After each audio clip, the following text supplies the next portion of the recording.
needs to be completed. All right, people, heat speakers back again. Yes, sir. Let's see how long we can go without me going to the bathroom because shit almost stuck in my glasses. I kind of feel like I gotta go, but I can hold off. You just cut it. Yeah, yeah. All the editing here. Yeah. Let me see here. All right. Pretty sure it's not on. It's gonna get hot in here, man. It's gonna get hot. Sure Let's is. speak this fire. We got Mark Rocha here spitting fire. Right. Nothing but the real, nothing but the heat. This is what we do. This is what we do. I got some topics for you today, my friend.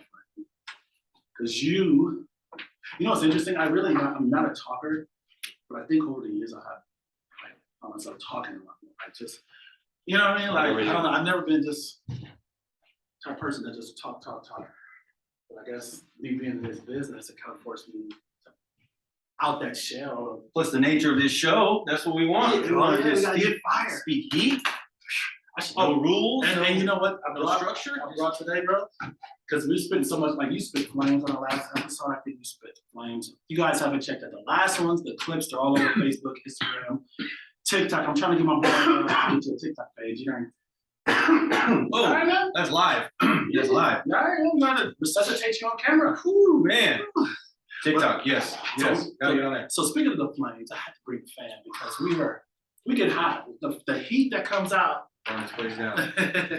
Oh, burn this place down. We're gonna turn this mother out. Hey, let's start hot, bro. 2-1 buy down. Love it, hate it. What was? I'm right out the gate. Out the gate, right man. 2-1 buy down. Talk to them. Let us know. I mean, we're hearing so much about a lot of lenders and a lot of people pushing that product. Tell me the reality of what you see and your thoughts on that. So it's there's a lot of opinions on this, right? A lot of opinions on this. But the fact of the matter is how these numbers are broken down. Yeah. It's not really what is out there in the advertisements. So the 2-1 buy down, what it is, for simple sake here, simple math. Yeah. Let's just say the interest rates are 7%. That is what you would get today. 2-1 buy down means for the first year, you're making payments as if you had 2% lower for the first year. So you'd be making payments that were equal to a 5%. Right. 12 months later, it goes to 6%. Okay. And then 12 months after that, you begin your note as if you would have when you started. Right. Which is the 7. So you get 5%, 6%, 7%. Sure. That's how it's being advertised. That is essentially what the buyer, to make it make sense for the buyer, that is what your payment would be. Your payment will be dropping as if you were paying that. Mm-hmm. The underlying issue with that is that you're not paying 5%. You're not paying 6%.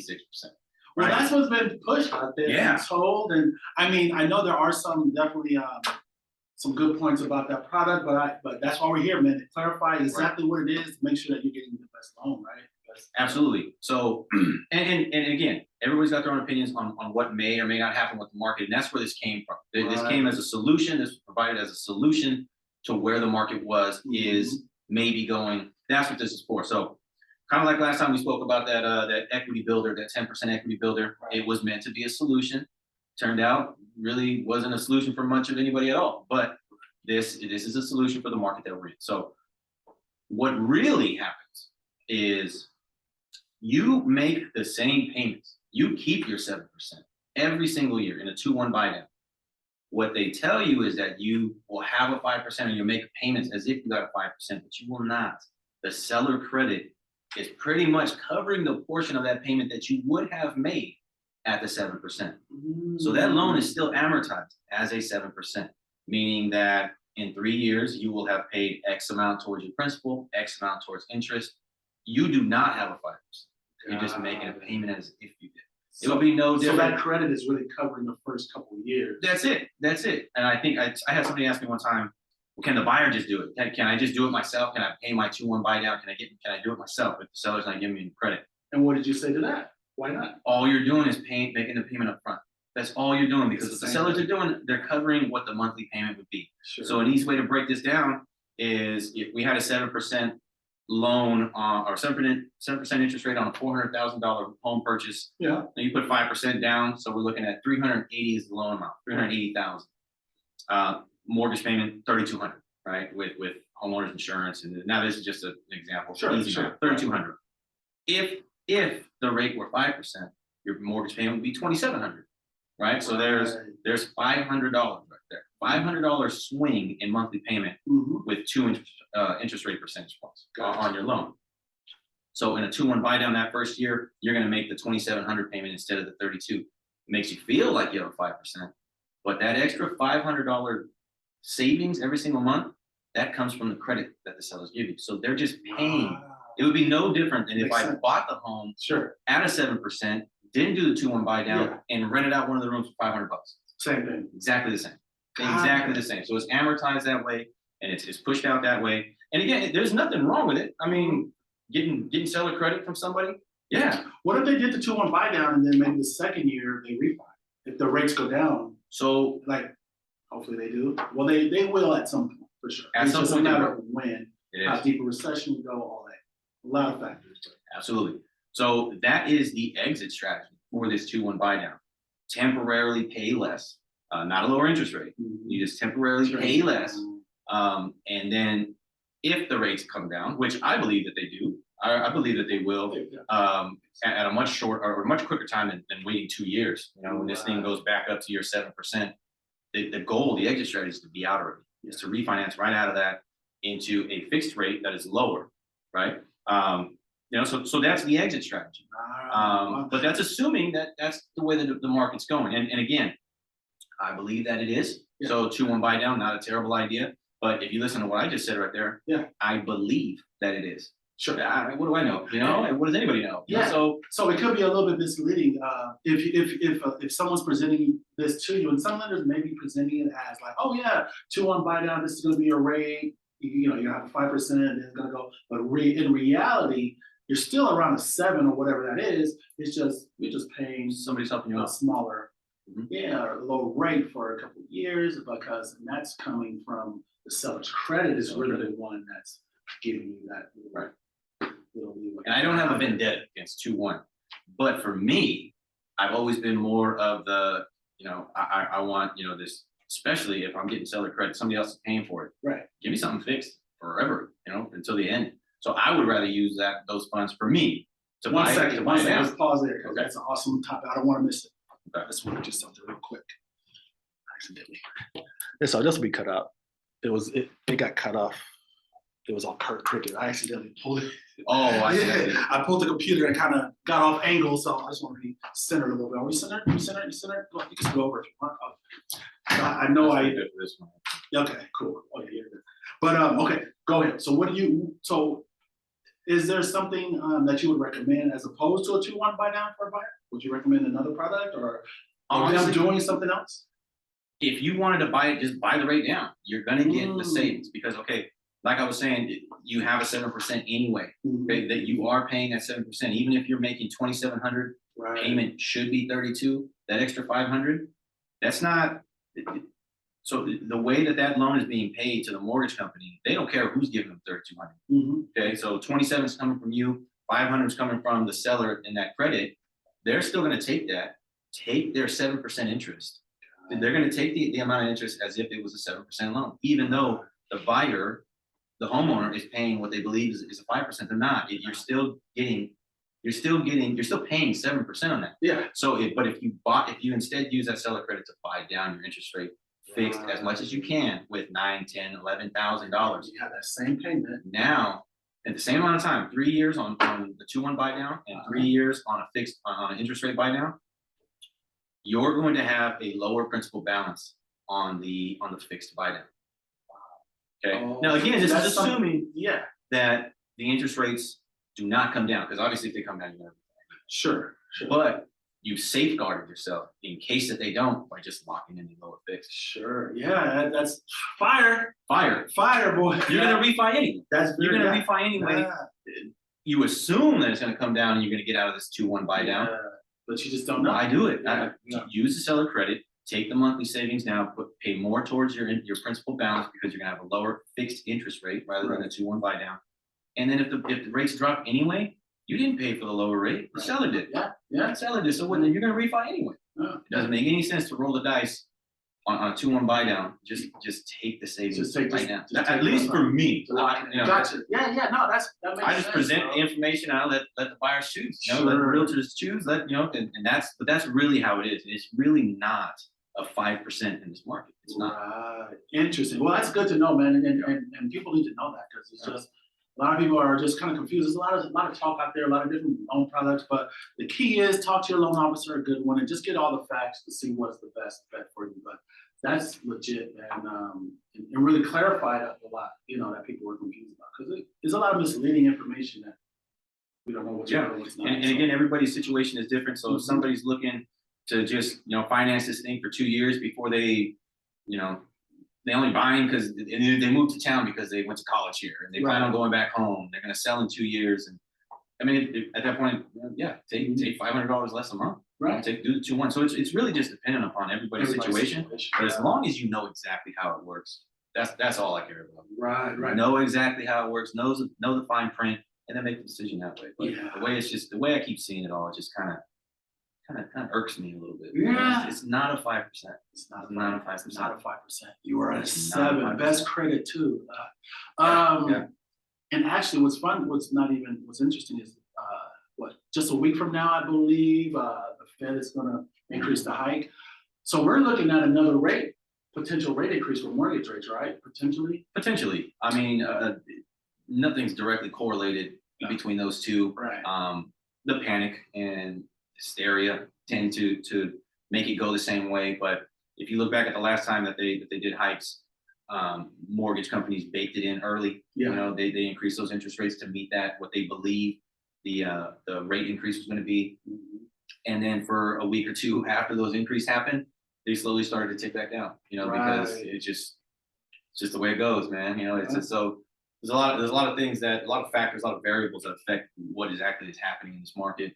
And it's hard to tie one to the other, especially with so much going on. So So just gotta roll with the punches. You gotta learn to roll with the punches in any market, and especially this one, because this one's taking us for a ride. Yeah, it is. It's crazy, and like I gave that analogy earlier.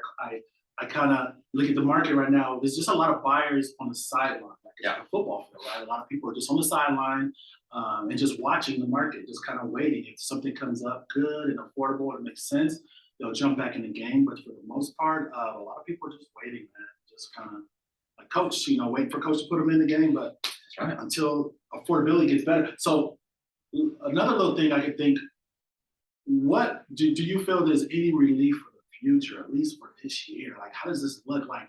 I think the only hope we have, I'm thinking hopefully I don't know if the government's going to implement some program to where they get creative and figure out how to make it more affordable for buyers, whether grants or money or some type of something towards buying the rate down. I think that's what the government could offer. But then on the flip side, that's the government intervening, and the money is what got us here with inflation in the first place. So it's just like one of those deals. It's a tough puzzle to tackle. There's a lot of areas. And GDP was up this right now this quarter, which is like 2.6, I think, positive. So 2 in a row is technically 2 quarters in a row. Well, not even. Right. We already saw the 2 quarters. Well, that's technically recession. But they changed the definition when it happened. Well, I don't know. Well, there's a couple things. So I don't know if they changed. I think that was more of like a rule of thumb. The 2 negative quarters in a row, boom, recession. No, and not always the case. In reality, it's a lot more factors involved. Absolutely. And so now we're looking at employment. Employment was very strong. Unemployment was low. So that's why they just they said we're not in a recession. However, which employment is still pretty good, strong, but as you typically move in a recession, we're starting to see layoffs happen too slow. It's in the tech fields and more higher businesses and things like that. We're seeing layoffs. Less revenue for companies. Yeah. Less need for the amount of staff they originally had. Right. I just saw Elon Musk just fired. He's got to fire a bunch of people at Twitter. I think the chief. Someone at the top, I can't remember exactly the role. Is that a revenue thing though, or is that like he just wants them gone type deal? He doesn't agree with the way they're going or something, or I really don't know all the ins and outs. Yeah. It could be a little.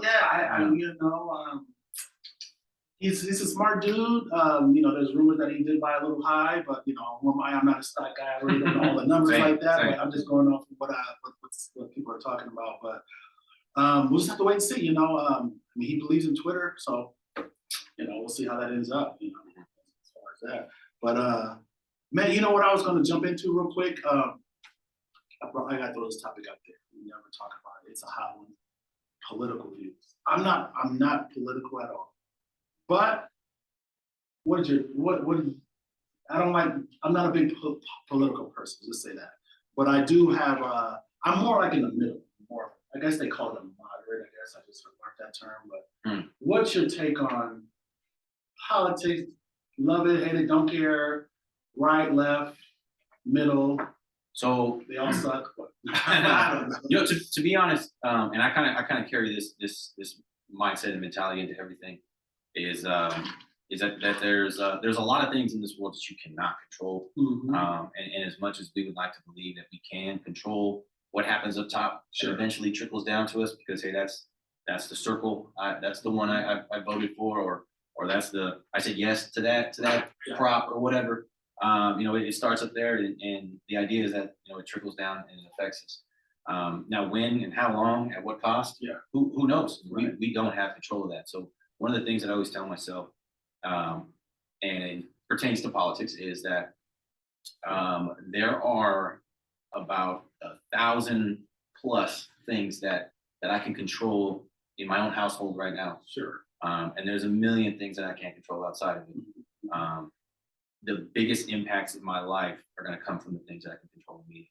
Right. So I do not get wrapped up in what's happening in Capitol Hill. I do not get wrapped up in what's happening across the country. You know, do I educate myself, know what's going on, what's coming down the pipeline, or what's being thrown around? Absolutely, sure. But I do not let it get me to the point where I can't have a conversation with somebody. Or I'm staying inside, or I'm leaving. You know, my estate or my hometown or my family. It doesn't drive me. Sure. It doesn't drive me to make this decision. Yeah. So I don't put a lot of stress on it.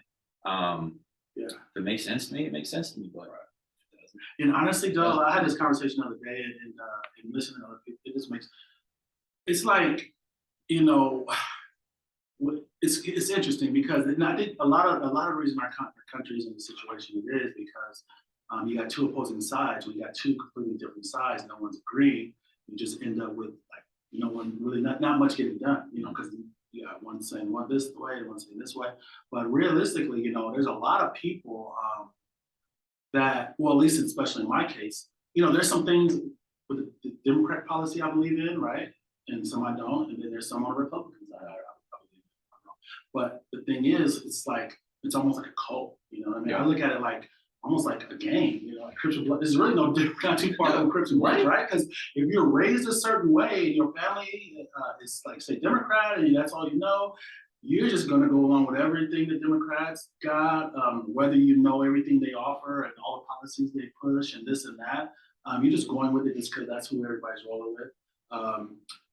Not only that, I see what happens is it's kind of like you got to believe everything that party has to offer in a sense, which doesn't make sense. So this is my point. So let's go to Republican, right? A Republican, you can believe like what the policies are, what they believe, you know, monetarily, things that, you know, how as far as what they're doing with the economy, right? That aspect. But what if that Republican is also pro-choice, right?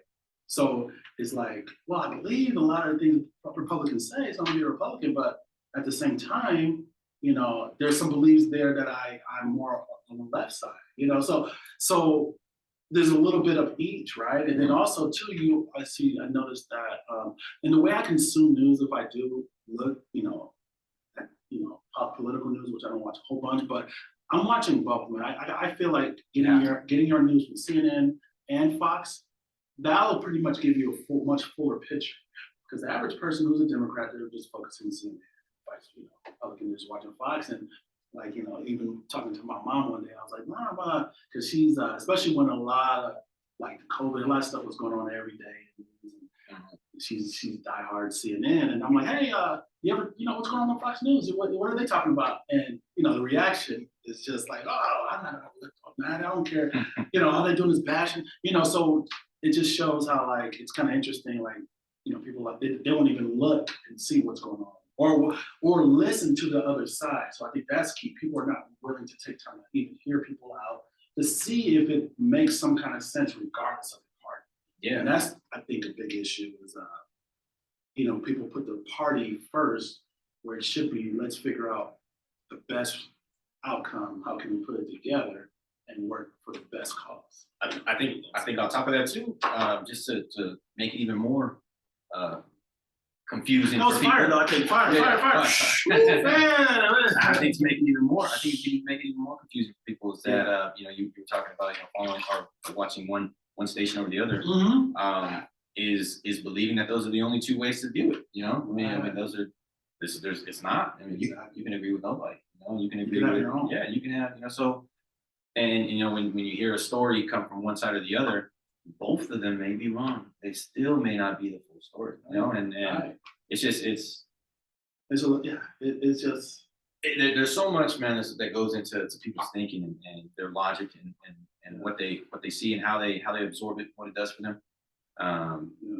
And that you really have to have control over that, man, because you do run your life. And like you said, really should. And like you said, like it has an effect on us, but at the same time, it's not going to stop you from your day to day. It's not going to stop you from reaching your true goals in life. You know what I mean? Whatever you're going after, like none of that matters in a sense, because everything you do, and there is a lot of control you have as on yourself.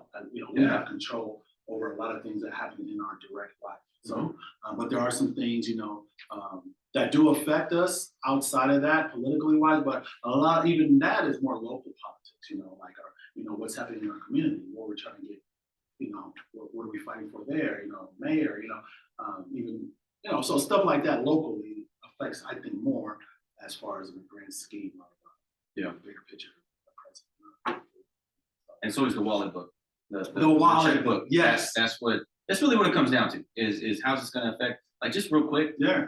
The gas, right? I mean, everybody remembers how inexpensive gas used to be, how expensive it is now, and whoever they want to blame, and whatever, doesn't matter.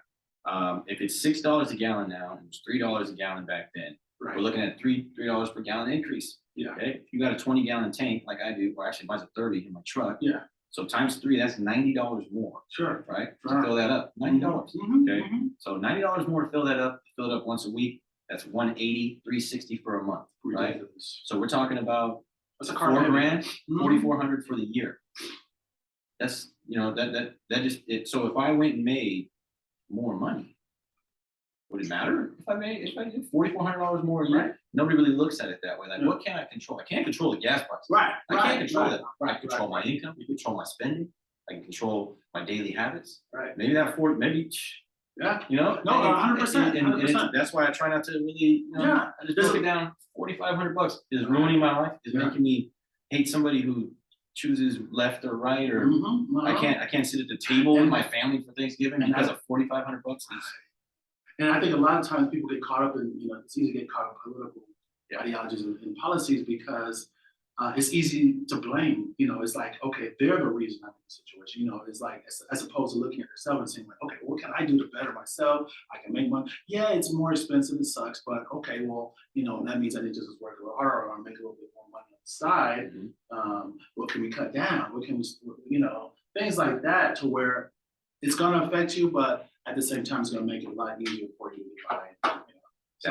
So yeah, it's being solution based, I think, just in general as a person. Not everybody that way. A lot of people just want to wait, and it's hard. It goes back to that kind of accountability. Accountability is like that word gets thrown around so much, but at the end of the day, I think it's just it's not practiced, not even nearly enough. In general. And I find myself too that time, but I got a lot better over the years at just putting it all on me. Like, if anything goes wrong in your life, it's really on you, the individual. Right? If there's issues outside your life, and people always, it's so easy to say, oh, it was this reason, it was that reason. No, you have to figure out, like, if you better yourself or change something that you were doing, 9 times out of 10, you're not gonna even be dealing with that situation. Or if you do, you know exactly what to do, how to make it better, or how to work through it, you know.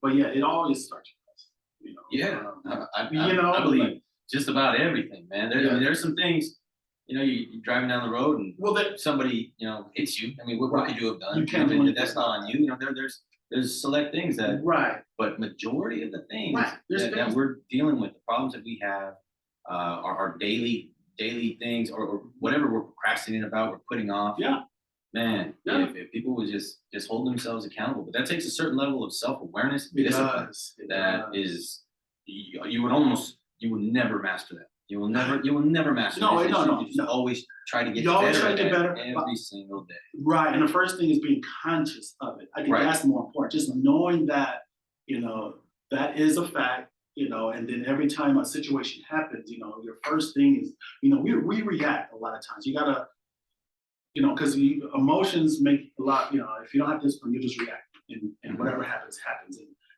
that's not really, in my opinion, a true way to live your life, because emotions, which make you react, a lot of times are people's downfalls as well, right? We see it all the time, you know, whether, you know, you see something, you're just all upset with anger, rage, you do something because you're in the moment, you're not thinking of it, and before you know it, bad things can happen, right? Or whatever the situation is. So I think it's just being conscious, just even you're in the moment, but something has to click, like, okay, what's the best way to resolve this situation? So, because I don't, you know, that will not lead to regret, you know, an hour later, a day later, or whatever, right? It's just, I mean, and then you'll see the time when you deal with the situation a certain way, that the outcomes are always, you know, things get a lot better. It's a great outcome, you know, and you just move on to it, you know. But yeah, like you said, it just takes it does. It takes it's tough. Daily, yeah, it's practice. daily Yeah, progress. daily progress. You will never be done. You will No. never be done being great at that. Right. But you can strive for, you know, to be better. That's it. That's it. Just better than you were now. So Pull off on that. Yeah. Set this back up over here. so as you do your thing, I'm just gonna be spinning some more hot topics. We can move on to something else, man. What do we got on the menu? You got something good you wanna? Yeah, you know what? Let's I had Kanye on here because he's been in the news, and I'm so sick of him. I don't know what's going on with him. You don't know? No, I didn't hear anything he said. You know who Kanye is? I do know Kanye. Not Kanye Pepper or Kanye. That's Kanye Pepper. Kanye Pepper. No. Yeah, so I know who he is, but dude, I'm not. well, you're really not on the internet much, like you said. You're not on social media. I don't. Maybe it's a good thing. I don't get myself involved in too much. Kanye, dude, you can't look at. You can't flick on Instagram. You can't flick on TikTok. You can't flick on Facebook. See all these, so many posts. Kanye West, this, Kanye West, it's just too much. It's a lot. It's a lot. So first thing, you know, I guess he says. I see a lot of bashing. Well, it's a lot. It seems like the overall sentiment is that they are not happy. That seems like, I mean, other than that, I don't know. Whoever they are, right? Whoever they are, they're not happy. It's a lot of people mad at this guy. There's a lot of people mad. They said, I don't know if it's real, but I just saw an article that said he lost $2 billion in a day. From what? And he went from a billionaire now not a billionaire, like in the matter of a week. Dude, it's crazy. So all I know, I don't, like I said, I know a little bit bits and pieces, and I'm gonna just speak on what I know, and then it is what it is. But I know initially he put out a tweet. I don't know if this is how it started, but I know he did put a tweet out, something more along the lines like he's gonna go DEFCON 3 on Jews or something. Something set him off to say that. I don't know what it was. So his defense to that is that basically saying that like how like a lot of Jewish people, they run Hollywood, they run all this media, they run everything, these corporations, and they kind of control what people like. They control people's like freedom of speech basically. Mm-hmm. So where basically if you, and they're the reasons for the most part people get canceled. I think they like it because they have all the power. If you say something wrong, anything against that. You know, that culture or their, sorry, I don't want to be politically, their culture, their no, whatever, them.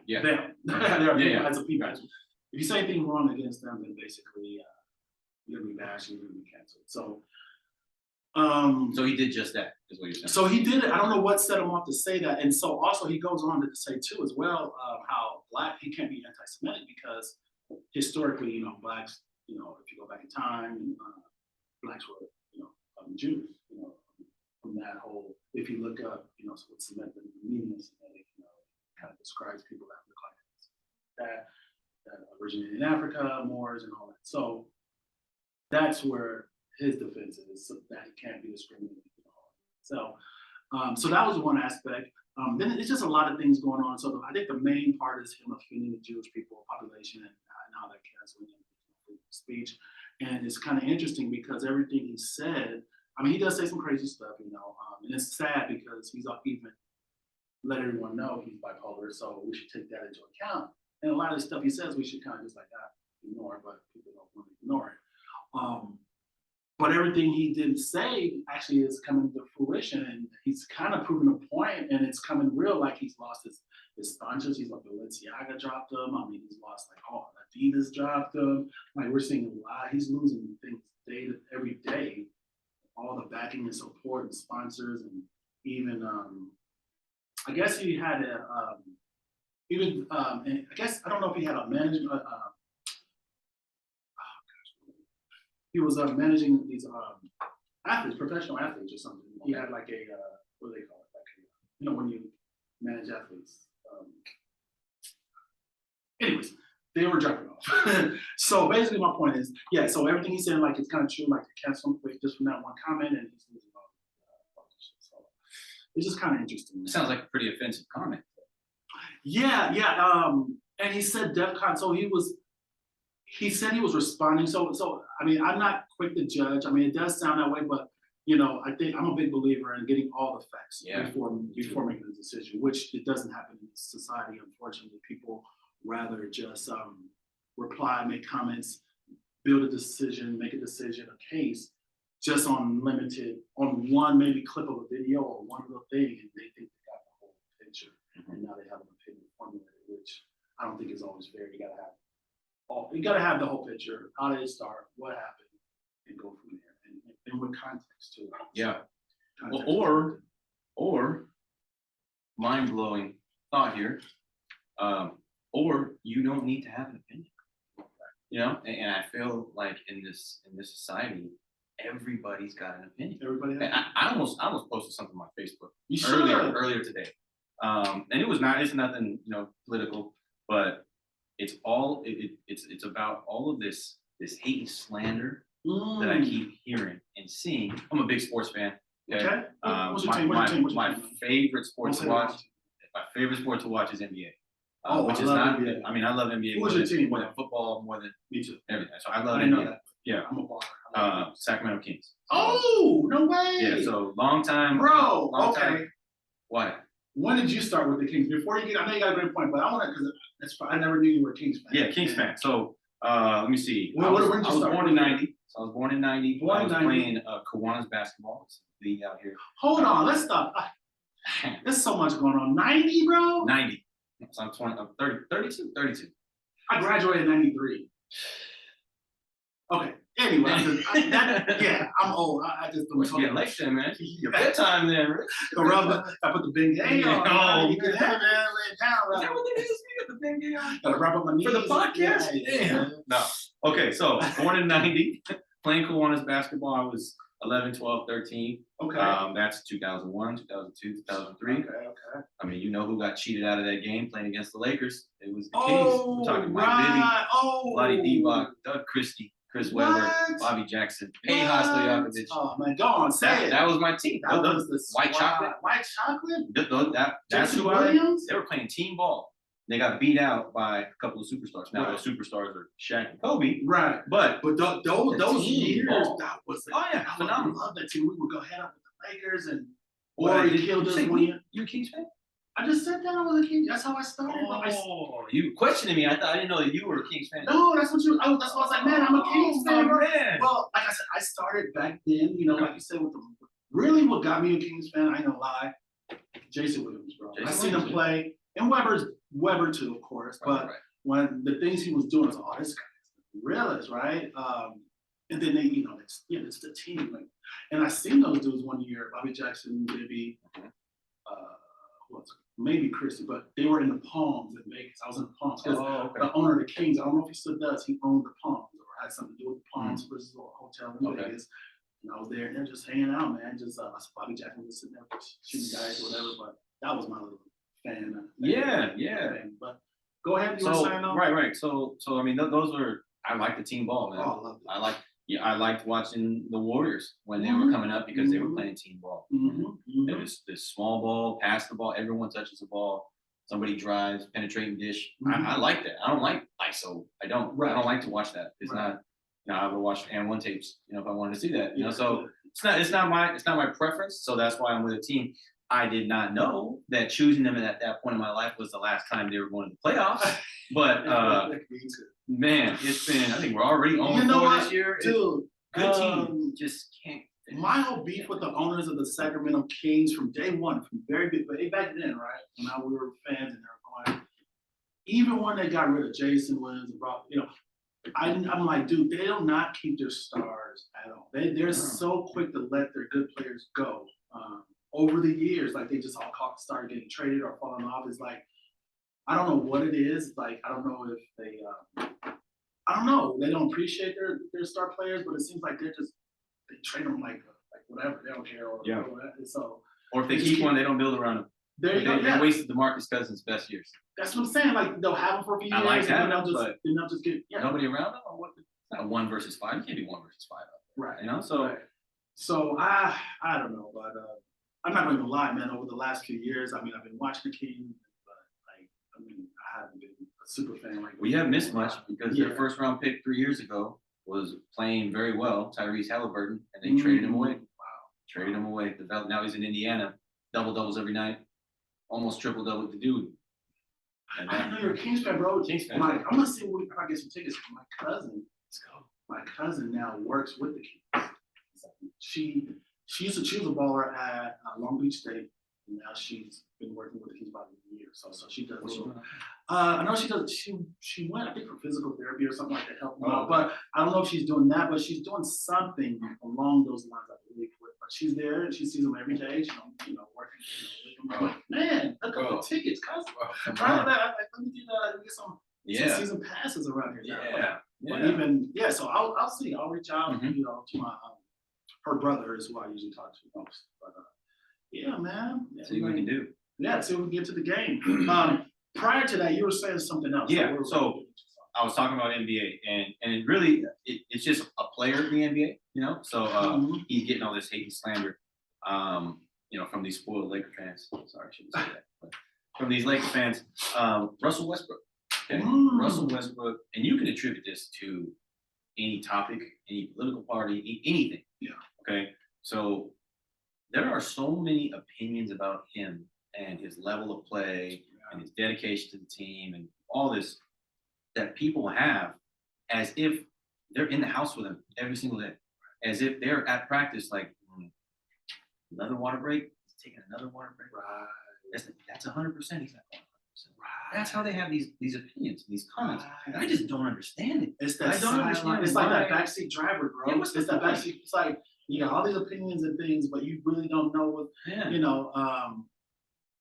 This guy was one of the most explosive players that I've seen in my time. Right. I love watching him to the point where I'm not an OKC Thunder fan, but when the Kings weren't playing, I want to watch a good game. I want to watch somebody go up above the rim, right? And try to bend that thing on a guard going up. Yeah. I'm putting on Russell Westbrook, and right now he's getting so much hate. He is. I just saw an article about it. I almost posted on my Facebook this video clip of him. Somebody made like a highlight video. You can YouTube it. Somebody will throw some music, put the highlights in there, let them go. Well, this one's like 7 years old. I love this video. I've watched it many times. Russell Westbrook, I like watching him as a player. Yeah.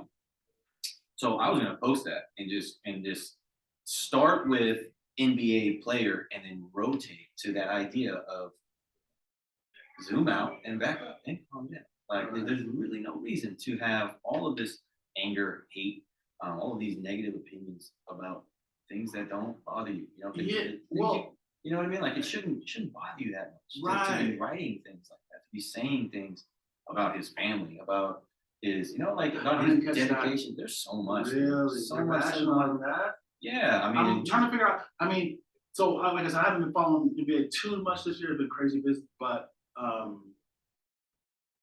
is it the fact that he's just not playing to they feel the level that he should be, or because he's a great player, all around, but I'm just trying to figure out what's sparking all this up. You know, what's losing record. 0 for 11. He went 0 for 11 the other night. I think it's that song. I think he's got 1 3-pointer made on the season so far.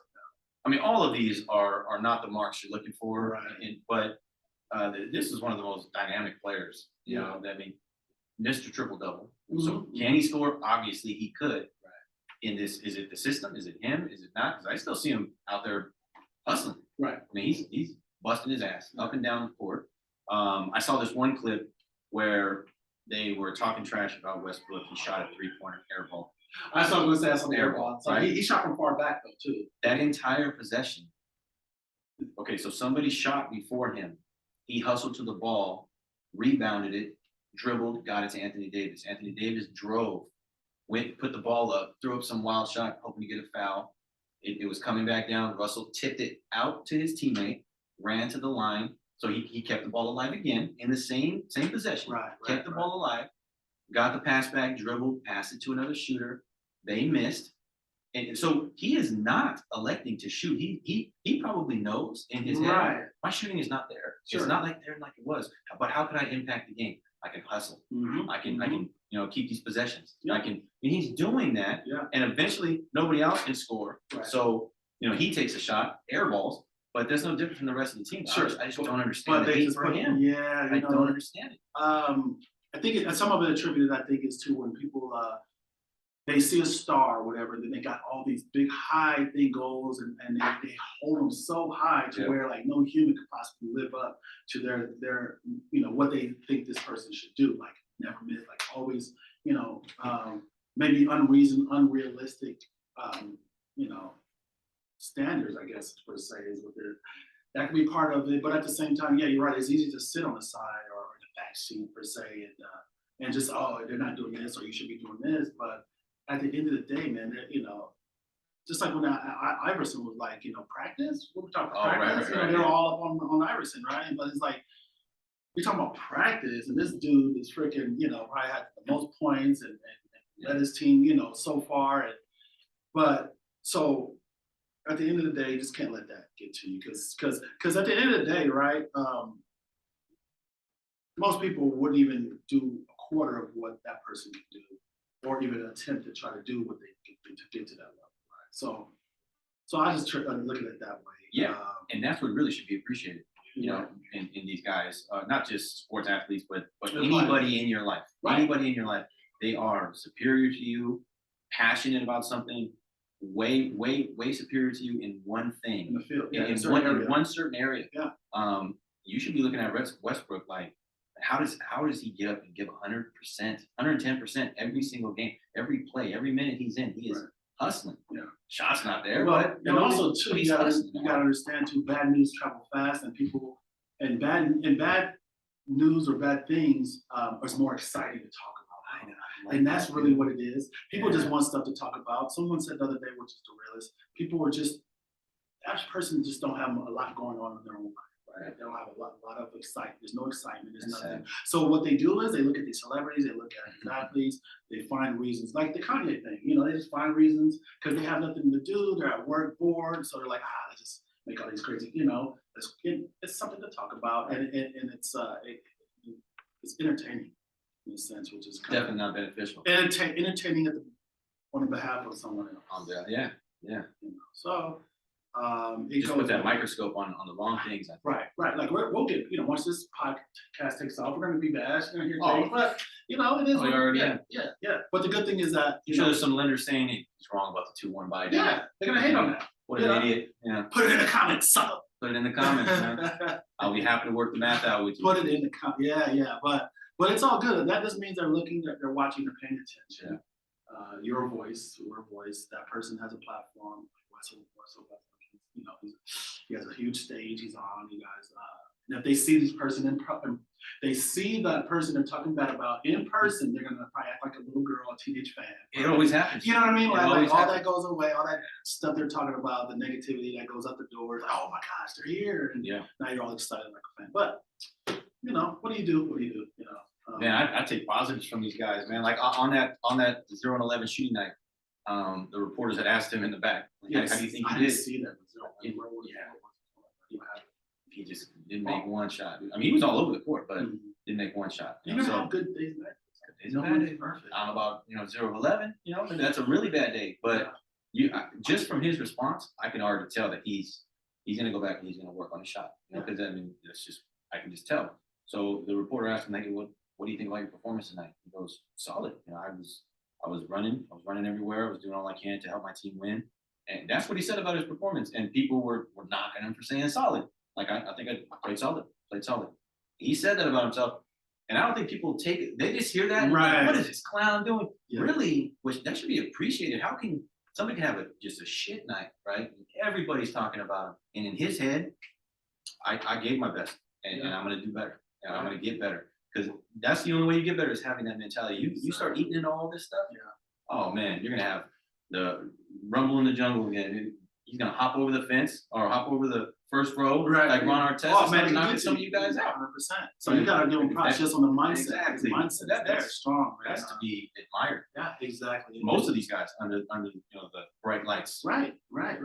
It's Ron James never had any legal trouble. No, Like it's he's top of the dude, game yeah. for 20 years. No legal trouble. That's just something like to be what, admired. like Michael Jordan too, right? Jordan. Like he had a long career, and I don't remember hearing much at all. A few little things here, but nothing really. That I can recall. But yeah, man, let's keep the ball rolling. Let's switch gears, man. What do you got? You got some? I got a question I was gonna ask you, but I'll hold off. Okay, let's go. Well, let's switch kind of on that same topic, but let's switch what we're talking about here. So sometimes some of these opinions and this hatred comes from kind of like you said, being born into a family that believes a certain way or a certain political family. Right. So they're loyal. They're loyal to the way of thinking. They're loyal to their family. Now we're talking about this. Does loyalty, is that a good thing? Man. Is it helping? Is it hurting? What do you think about loyalty, Rich? Is that something that should be, you strive for that, strive to be loyal 100%? Yes. Kobe Bryant, all years in the Lakers, never leaving. Was that helping? Was it hurting? Right. What do you think, man? What do you think? Loyalty. Man, I can go on forever, but I'm gonna keep it as short as I can. Let's do it. Loyalty is a great trait to have. It's definitely something to be honored to an extent, I would say, to the extent that it doesn't hurt you or the people you love around you. Is not putting them in a good position or putting them in a compromising position. Loyalty is definitely great unless it, like I said, unless it hurts you in some way or it doesn't allow you to grow and reach your true potential in life. Okay, so let me say that. So you always got to put God first, and then put yourself and your family first, right? So now, if we're talking in the context of, say, so for instance, if you're saying like a business, or a partnership, or loyal to what, like A job, a certain company, yeah. right? A company, this and that. Great, loyalty is great, but on the flip side, you gotta always look at your situation to see that you are positioned in the best true position that's beneficial for you at the same time, right? There's nothing wrong with being loyal, but as long as it's helping you and your family, and doing everything that you can get. I mean, then it works. However, on the flip side, now it's easy to say you're loyal to something, which is great, but if you turn around, look at your situation, and you're not nearly where you should be, you're not making the kind of money you can make. You're being held, a lot of opportunities and doors are closed because of your loyalty to this other situation. You may want to think twice at that point, right? Because now, who would you rather be more loyal to? Loyal to the company or your family, yourself?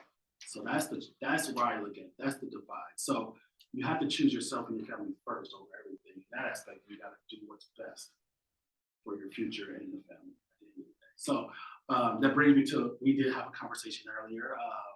And we're all, I'm a loyal person by nature too.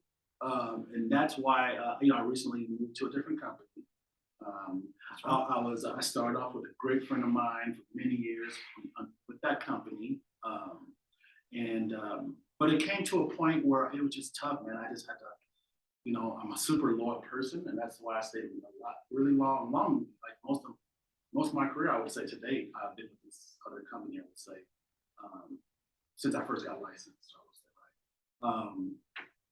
right? But like it came to a point where I just felt like, there's another opportunity or a position where I feel like it's gonna really let me more excel. It just the things it offered, there's a lot there that can offer me. The company was local. That was a big thing, just being local, building my local brand. So there was a lot of benefits, So therefore, I just went ahead and made that jump, which I feel like, I had to have that hard conversation. But at the end of the day, you just got to understand some things are just, there's a difference between being, loyal and then business opportunities or making the best business decision for yourself. So again, and there's a lot of agents. Oh shoot, there is a lot of agents out there, that, and also too, you gotta look at where you are. Like, there's a lot of agents that may not be producing the amount of, production they like to do. Maybe, and there could be opportunities other places where they can grow more, and just do more. But a lot of times, you're comfortable where you are, and when your comfort is comfort is one of those deals that'll keep you in a certain place. You'll never get to the next level because you're comfortable and loyal to something, even though it's not benefiting you. So that's what I feel like. If you don't got a lot to lose, if you look like if you only done a few deals for the year or last 2 years, this and that, right? And there's opportunity to do something else with another company. I'm just speaking on as a realtor's aspect, right? Because that's what I am. There's nothing really there holding you back to that company, right? So what's loyalty? I mean, so you're not making much money. Now, you have to have another job, a second job, or some other way of income. I think you're doing your family and yourself a disservice at that point, right? You're saying you're loyal to something, but and you're afraid to probably risk going to another place or another company you would potentially make a lot more.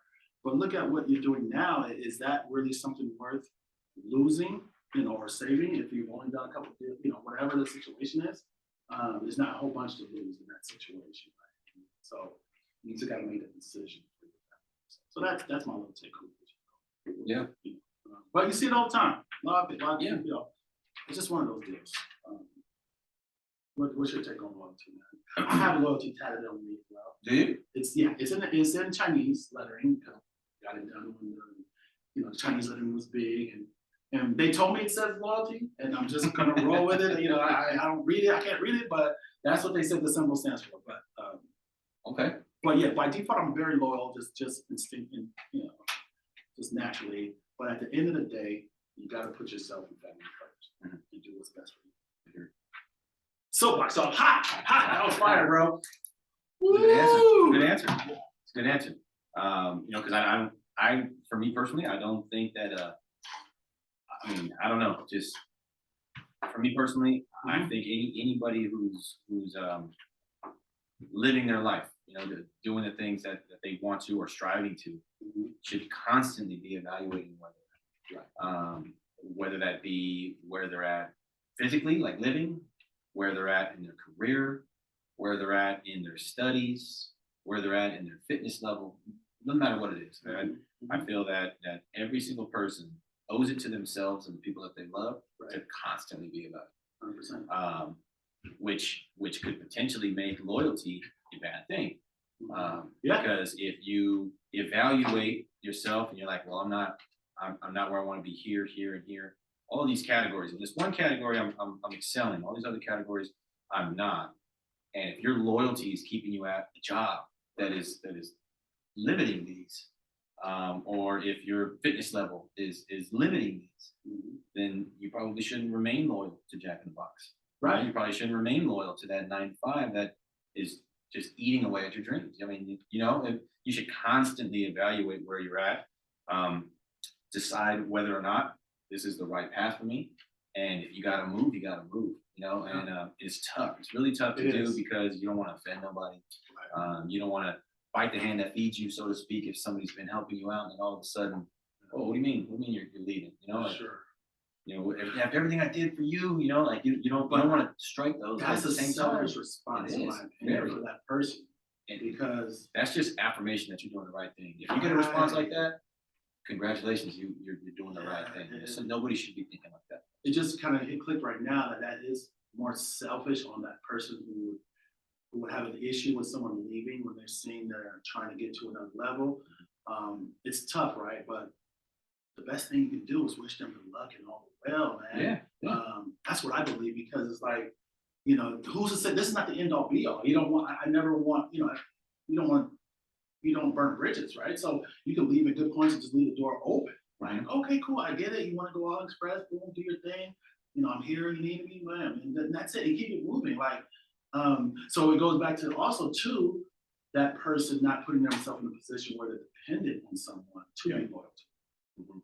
Right? If you're not dependent on someone being loyal to you because maybe they're making you some kind of money and that's what you're counting on, and they leave, and now you're like, oh man. So if you're not dependent on that, you're doing your own thing, and this is like, okay, cool, I'm here to help as a source, I'm making a little bit extra, boom. I'm still good if you're here or not. And I just want to give. And the best book. I'm sorry, I'm gonna let you get back into it. I just gotta. Oh no, I'm done. One of the best books I read, bro, to this day, and I live and die by it. The Go Giver. I told you that. I knew you were I going brought it up before. I think we talked about it But on the podcast. We did. I think it was the first one. First one. Yeah, but the Go Giver, man. It shows like just give and give. Man, you see it all the time. You see all these high producers, multi-millionaires, just very successful people, just wanting just to give their all. Always trying to help. And then they're never asking for nothing in return. To a sense. So I think that being in a place of like that is definitely going to be better off. You're going to see so much more from that. And that is just the way the universe works. Give. Don't ask for nothing. Just keep the ball rolling. Help. You're going to be okay. I believe. Especially if you believe in God, He's going to take care of you. You're good. The universe works that way. The more you give, the more you will receive, and you're going to receive it in different ways. But you don't worry about it. It's just going to come. And that's how I've always, well, not always, but the last 5 so years, especially when I read that book, it just really, it really enforced it more. So that's why.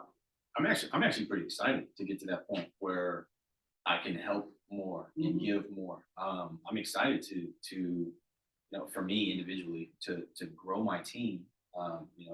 On the mortgage side, bring in some assistants, processors, right. Help them reach a level that I'm at now. Yeah. And hopefully beyond where I'm at now. Right. That's the whole point, is to continue to grow.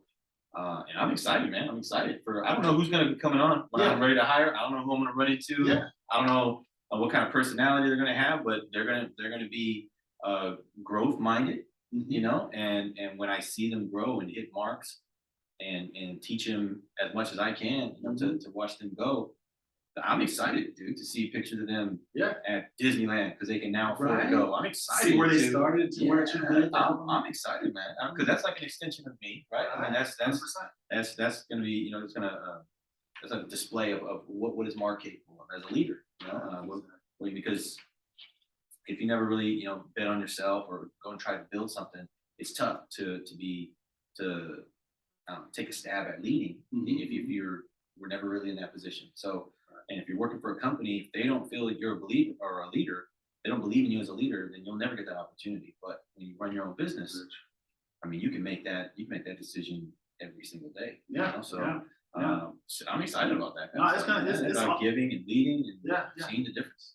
And don't get me wrong, we are human beings. We are emotional people, bro. Like, I can see feeling it a little bit. You've helped somebody all this time, and then, but we gotta kind of treat it like almost like I'd say a proud parent. In a sense, right? It's a proud parent. The kid, you raise them so long, they grow up. Even before they graduate high school, leave the house or whatever. Even before that, I think it happens when it's different ages for a boy and girl, but maybe girls, they get it around 11, 12. They'll grow up, being daddy's girl or that little girl that always run a family, even the sons too, things used to do with them. And then once they turn a certain age, it's like, okay, they're a little bit more on their own. They're on their own. They're doing their own thing. They don't want to do the same things. Like, oh man, we used to watch these movies together, da da da. And oh man, they're grown up and now they don't want to do that. So it's kind of like that where we just letting go of that person, let them develop into their own person and what their true meaning. And actually, I just thought of it now. If you're holding someone back or having issues, you're really kind of holding a person from becoming their true calling or being who they're really here to do, right? Even though you've got them started in something or you showed them how to get to that level, we just got to get it to a point to where we're super happy for them when they're able to branch off and go do bigger and better things, right? And that's why I think I approach business, even I'm building something slowly right now, but I look at it like more of a partnership, I want to build people up to be partners to where we can be, we're the same already, right? There's no above and below, we're helping each other and develop into a partner. And then once you get up and rolling, and even if you want to go off on your own, that's awesome. Now we can probably do business together some kind of way still, even though we're not directly a team, but hey, you've gone off and you've learned the business, you're doing great things, you're doing bigger things, and I'm all for that, and let's figure out maybe in the future we can do some deals and figure out, one day we might come together and build a whole nother freaking business. We're 50-50, like it's so much of it, but people, you gotta have that abundance mentality. It starts with the mindset, like you gotta always, and that's what I was telling somebody the other day. I was like, dude, like the way I look at business now, like there's business everywhere, dude. Like, and a lot of people don't see that, but I felt like, dude, there's leads everywhere. People, dude, because I think what it is, people expect business or a lead to look a certain way. I think I'm kind of going off topic, but it's kind of into something else. But you just got to see how, business is everywhere. That's just kind of what I say. But I'll finish off on loyalty. But at the end of the day, loyal to yourself and family first.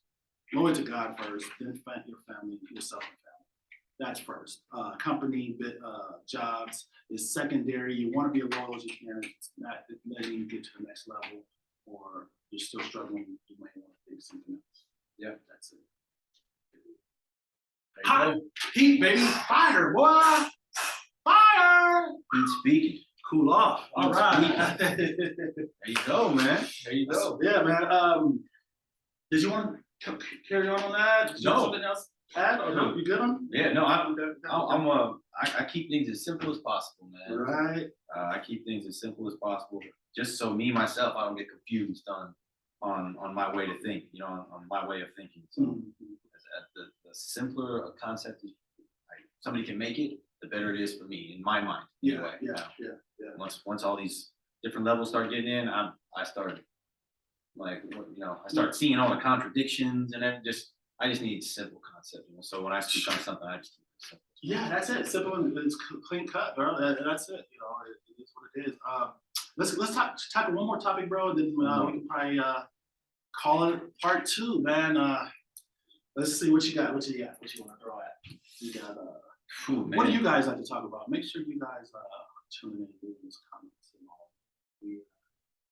We got to get somebody else on here next week. We'll have somebody on the show. So you guys stay tuned. Heat speakers, let us know what you guys love, what you want to talk about, who you want to see.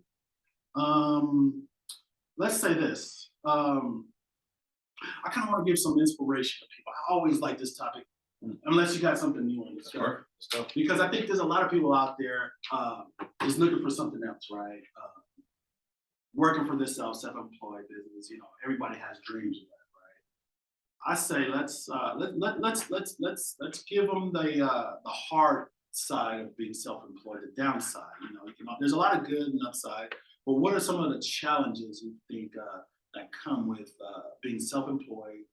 Because there's a lot of people who, man, I just want to work for myself. I just want to quit my job, and online they're quiet quitting. I think that's a thing, or something. People just on their job and not doing it. But I've heard that. You know what? It's funny you say that term. I think I've heard that for the first time like a week ago. Maybe. Really? Yeah, I can't remember who it was. It said it was definitely somebody in my family. It said something about quiet quitting. And I was like, what does that mean? What does that mean? Like you're not gonna give 2 weeks, or what does that mean? Like I didn't know what that meant, but he had to explain it to me.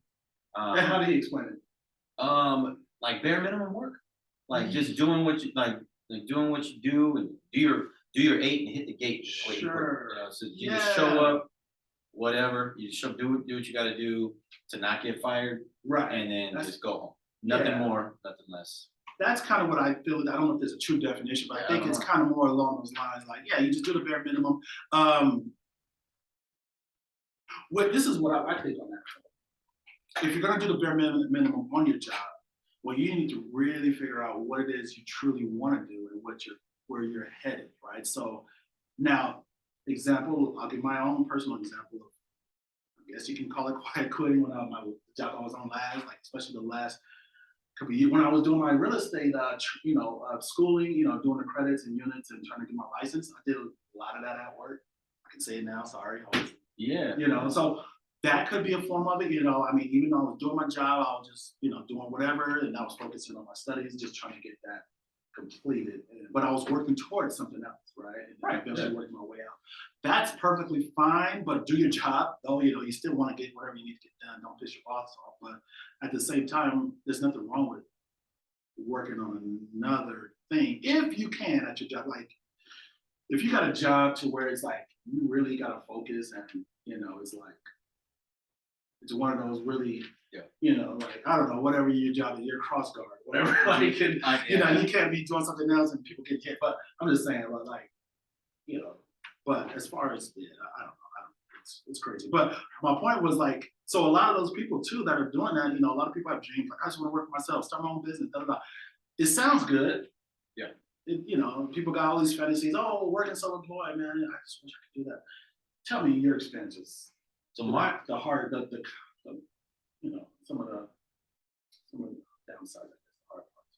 So there's a lot of pros and cons to being self-employed, but for me personally, so maybe somebody out there has related to me and anything I've said already, maybe we think the same because everybody's mind works a little bit different, So everybody's wired their own way, So for me, self-employment, my biggest driving factor, what's helped me the most, is my unwavering confidence. Man. Like I'm gonna fail, I'm gonna fail with confidence. If I'm gonna go 0 for 11, I'm gonna hustle every other play. You know what I mean? So I can admire that. I can admire that mindset. And if you're gonna be self-employed, you better be willing to bet on yourself, believe in yourself. Because if you don't believe in yourself, who the hell is gonna believe in you? You're self-employed, whether you're services, you're selling goods, transportation, whatever it is you're doing.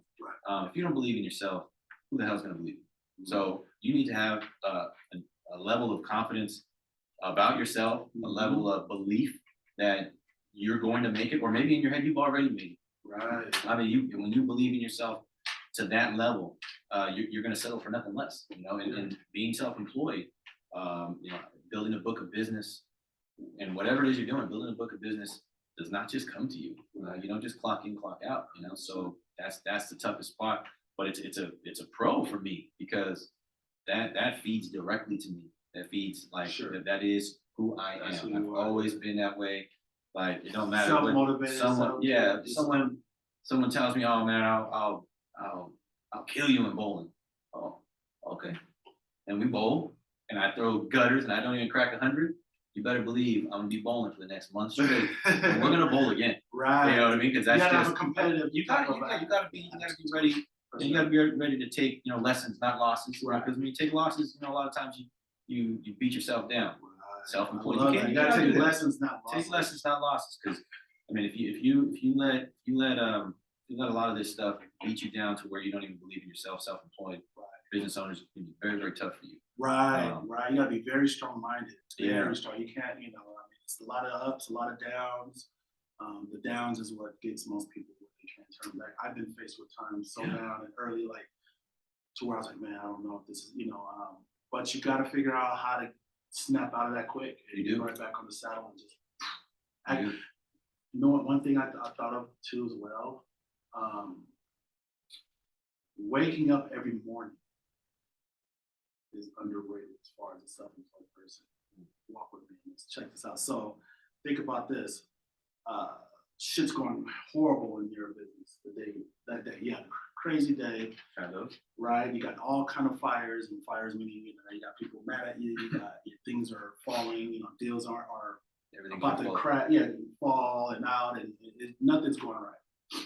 But that morning, the next morning, laying in bed, if you're not strong-minded or you don't have that will or that passion or something in you, that grit, you're not gonna want to get out of bed.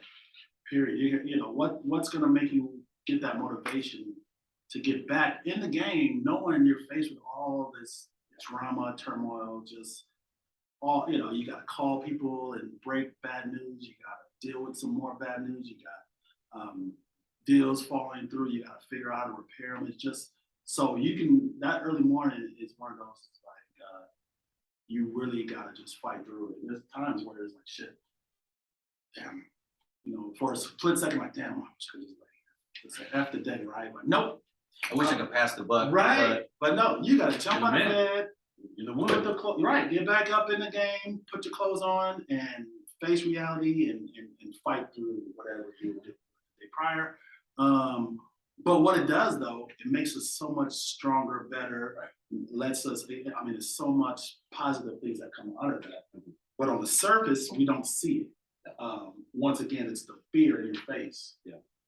And on the other side of fear is opportunity, right? So every day, a lot of times you're facing the fear in the eye. You're looking at fears in the eyes every day, but you just got to fight through it every day. And every day you get a little bit better. Yep. And then Employed borrowers, confidence, fearless, confidence and fearless. And they always say have a why. There has to be a reason that motivates you to do what you do. What is the reason what you do? Fighting through all the hardships. Me specifically? Oh man, legacy. I just throw out some words instead of long stories. I just throw out some words. Throw some words at me. Yeah. Throw some words. My why is legacy, children, and useful. Useful. Those are my three whys, and I mean I can dive deeper into all of them. Yeah. But I want to be around much longer after I'm gone. I want my children to progress as far as the way we're living. I want that to be a continual progression. Their kids live better. Their kids be better, better. And in sociology, it's called social upward mobility. This is moving from one generation to generation, continue to climb the ladder and be in better positions every single generation. So that's what that's called. And I learned that in college, and it always stuck with me. And that was 10, 11 years ago, and it just stuck with me. So that's where the children come in, and in useful. I'm not a selfish person, but a lot of what excitement and joy that I get in my life is when I see other people happy, like my loved ones. When I see that, and if you feel that way, if you feel that way about yourself, and that is a why for you, then when they're not happy and you can't do anything about it, it affects you. So for me, in fact, I feel like I feel like I'm not being of service. Sure. So those three for me. Yeah. And again, we can dive deeper, but I'll just leave that's like your gas. That's like your charging station. That gets you recharged up and back. Even if you're dealing with a bunch of stuff, you're like, okay, get up, let me hit it. This is what I'm working towards. And that's amazing. You gotta have something. You got to. The downside is those three whys also lead to my con as a self-employed person now, which is my inability to turn it off. That is something that as a self-employed business owner, you're going to face this. This whether or not you're able to turn off or not. If you are able to, am I doing the right thing? Did I just lose that deal? Did I just lose that client because I am turning it off? Turn it off for the right reasons. You need to be with the family, or you got something going on. Right. So maybe you're turning it off for the right reasons. But then, did it cost me a month's worth of income? Did it cost me, or if I just, put everything else to the side, I'm going to stay on. Stay on. I'm tuned in. Let's go. Call me 11 o'clock at night, 12 o'clock at night. You stay in, now it affects you again, you know, so But that's my con. I was That's my there. tough part. and I worked past that. And dude, I got so much gems and fire for that. But that's gonna be on the next show. The next show. Well, Next we're gonna week. definitely go deep, but Okay. guys, there's a lot to that we could unpack, bro. Just to where, just progression in business in general, as you know, where your mindset is, and setting boundaries and things like that. So we'll get into that. But until next time, guys. Whew, that was some heat, man. That was some heat. Sure did. Again, man, we did it again, guys. Did it Stay again. tuned next time, bro. We're gonna come back at you every week. These That's right. speakers, baby. And we With got some gifts. with some guests. Yes, yes. We'll- And we got a nice new logo too. We got a logo We're coming. gonna launch the logo. Probably get some merch done, hats, shirts, all that good stuff. Work on an intro video. I think somebody working on an intro video. Yeah, so this show's growing, and you're growing with us. being And better. Just stay here for the ride, guys. That's right. One love. Take care. Later. Got it done. Good, bro. Hey, heck yeah, man. Good. Let me